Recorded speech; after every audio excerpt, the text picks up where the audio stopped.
ಯುವಕನೊಬ್ಬ ಇಬ್ಬರು ಯುವತಿಯರನ್ನ ಪ್ರೀತಿಸಿ ಸೋಮೇಶ್ವರ ಬೀಚ್ನಲ್ಲಿ ಮಾತುಕತೆ ನಡೆಸಲು ಮುಂದಾಗಿ ದುರಂತ ಅಂತ್ಯವಾದ ಘಟನೆ ನಿನ್ನೆ ಸಂಜೆ ನಡೆದಿದೆ. ಮೃತ ಯುವಕನನ್ನ ಮನ್ನೂರು ಗ್ರಾಮದ ಸೋಮನಾಥ ಉಳಿಯ ನಿವಾಸಿ 28 ವರ್ಷ ಪ್ರಾಯದ ಲಾಯ್ಡ್ ಡಿಸೋಜಾ ಅಂತ ಗುರುತಿಸಲಾಗಿದೆ. ಕೋಟೆಕಾರು ಪಾರ್ನೇರಿ ನಿವಾಸಿ 22 ವರ್ಷದ ಅಶ್ವಿತಾ ಫೆರಾವೋ ಆತ್ಮಹತ್ಯೆಗೆ ಯತ್ನಿಸಿ ಸಾವಿನ ದವಡೆಯಿಂದ ಪಾರಾಗಿದ್ದಾಳೆ.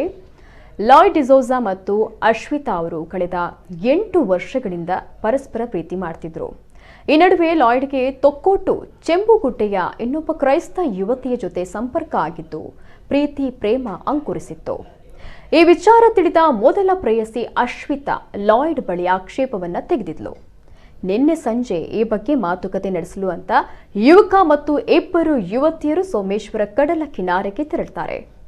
ಈ ವೇಳೆ ಲಾಯ್ಡ್ ಮಾತಿನಿಂದ ಬೇಸರಗೊಂಡ ಅಶ್ವಿತಾ ಏಕಾಏಕಿ ರುದ್ರಪಾದೆಯಿಂದ ಸಮುದ್ರಕ್ಕೆ ಜಿಗಿತಾಳೆ.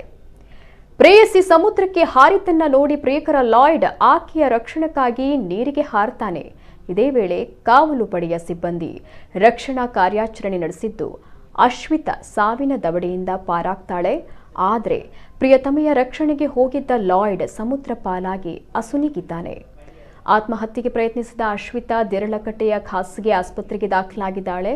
ಕರಾವಳಿ ಕಾವಲು ಪಡೆಯ ಮೋಹನ್ ಚಂದ್ರ, ಸುಜಿತ್, ಅಶೋಕ್, ಸೋಮೇಶ್ವರ, ಮೀನುಗಾರರಾದ ಕಲ್ಲೇಶ್ ಹಾಗೂ ಗಿರೀಶ್ ಇಬ್ಬರನ್ನು ಸಮುದ್ರದಿಂದ ಹರಸಾಹಸ ಪಟ್ಟು ಮೇಲಕ್ಕೆತ್ತಿದ್ದು ಪ್ರಥಮ ಚಿಕಿತ್ಸೆ ನೀಡಿ ಆಸ್ಪತ್ರೆಗೆ ಸೇರಿಸಿದ್ದಾರೆ. ಉಳ್ಳಾಲ ಠಾಣೆಯಲ್ಲಿ ಈ ಬಗ್ಗೆ ಪ್ರಕರಣ ದಾಖಲಾಗಿದೆ.